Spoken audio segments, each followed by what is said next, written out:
Yesterday, Linda Mwannachi was in Thika, as you can see in these images.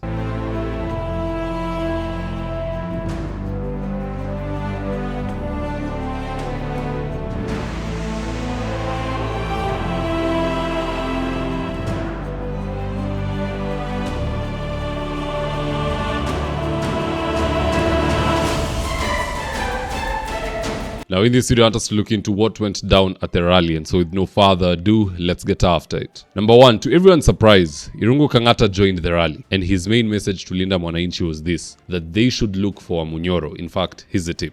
Kwanza nimeambia huyu rafiki yangu, Sifuna wakiwa na Babu na Orengo, watafuta wa Munyoro.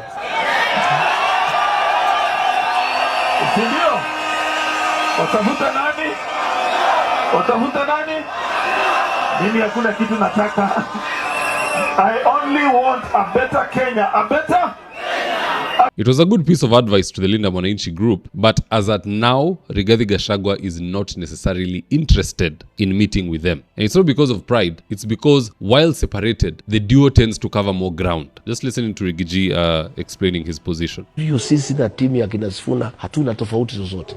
Ni matumaini yetu, na nimesikia wakiongea hapo Thika kusema tutatafutana. Lakini wacha kwanza kila mtu wasukume. Hao vijana wasukume na sisi tusukume pande hii. Sasa unaona leo imekuwa mzuri sana. Sisi tunasukuma Bungoma, tunasukuma Trans Nzoia, Sifuna anasukuma Kiambu, nasukuma Nairobi. Hii kazi ni mingi. Sio lazima tufuatane sisi yote kama kondoo. Tunataka wengine wasukume pande hiyo, wengine wasukume pande hiyo, wengine wasukume pande hiyo. Ndio hii mtu tumuhangaishe kila pahali. Na unaona ameanza kukwama kwa sababu yeye sasa amekosa watu ya kumsaidia. Kila mtu amemtoroka.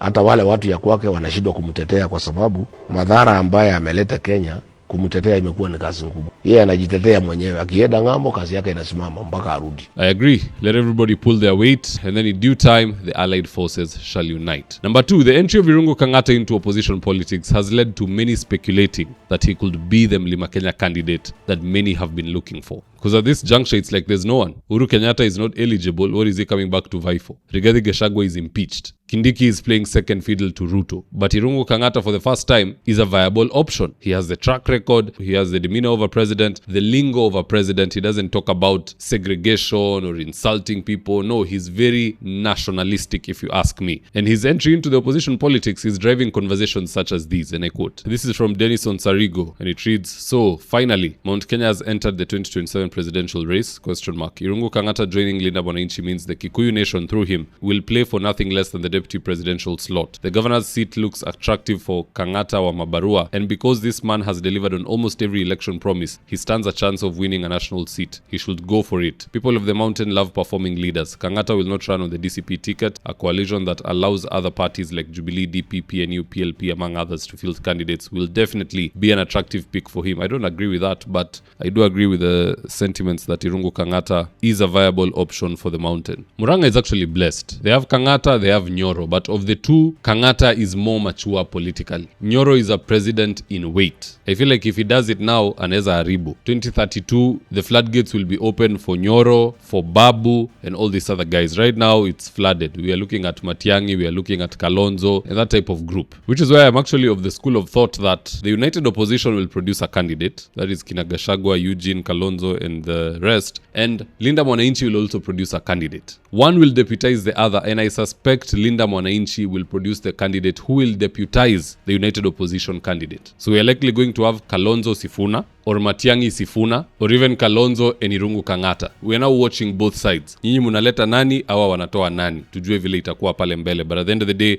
those two groups will decide the opposition ticket in 2027. And it looks very hopeful. Both sides iko na watu wazuri, si kama UDA. UDA, the only good leader there is Kithure Kindiki, and even him, he has question marks. Ile stench ya Ruto ambaye imemuingia, it makes him unelectable, unlikable. That's the problem with Kindiki. But hiyo pande ya serikali, everybody smells to the high heavens. Watu hawataki Murkomen, hawataki sijui Sudi, hawataki nani. All those people must go home. So the roster looks good, the lineup looks good. Swali ni mutakubaliana. If Linda Mwannachi pick Sifuna, will Babu and the others be okay with it? And if they pick Irungu Kangata, will Sifuna, Babu and the others be okay with it? And on this side, if they pick Kalonzo Musyoka, will Matiang'i storm off and Maraga and the others? Tukiwa na watu watoto kwa pande zote mbili, au ndo watatuharibia. We want mature minds, and anybody who breaks off from those alliances, utaenda ukiendanga peke yako kama kama Caleb Amisi. Anasikia wivu sababu at the end alianzisha Linda Mwananchi and the people love Sifuna and Babu. They don't talk about him. So now he's going to start a new movement.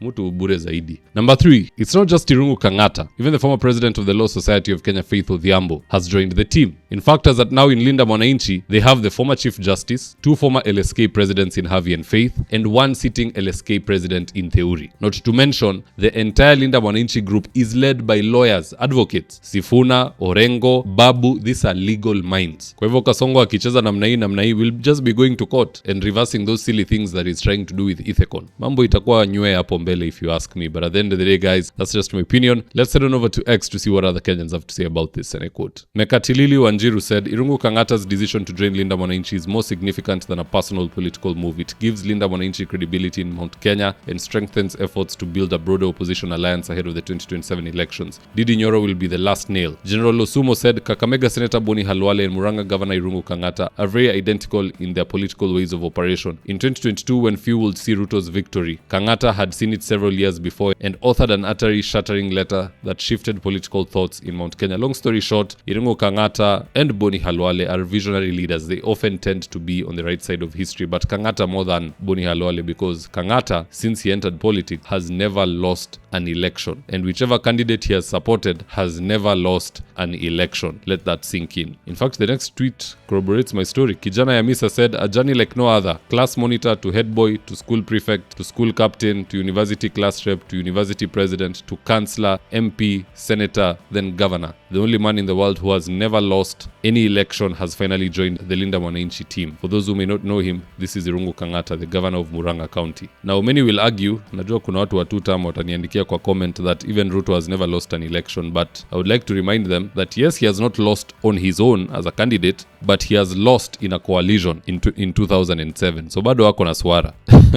Hayuko sawa if you ask me. But be that as it may, that's just my opinion. Do drop me your comments in the comment section below and I'll do best to read them and to give you a response. So with that, here today's ads the day. If you're still managing rentals using notebooks and caretakers, see how Joel Karangu Miner switched to a system that runs his 76 units automatically. Every month, caretakers traveled to his office with handwritten records. Balancing the math took hours. Payments never merged and tenants never got receipts. Then Joel switched to Bomahat, Kenya's award-winning property management software. Now payments update automatically, receipts go out via SMS, and every report is just one click away. He now runs all 76 units from his phone. No chaos, no confusion. Join hundreds of landlords doing the same. For more information, please call 0717-512-483 or visit www.bomahat.com. If you're in need of electrical wiring, solar installation, or electrical fittings such as strip lights, snake lights, downlighters, or chandeliers, contact Engineer Wycliffe at 0707 476602 and he'll get your house dapped up.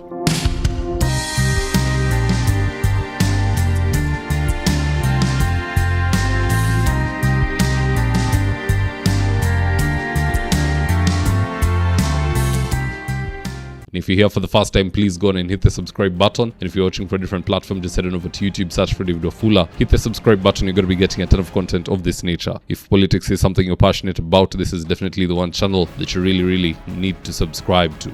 Alright guys, adios.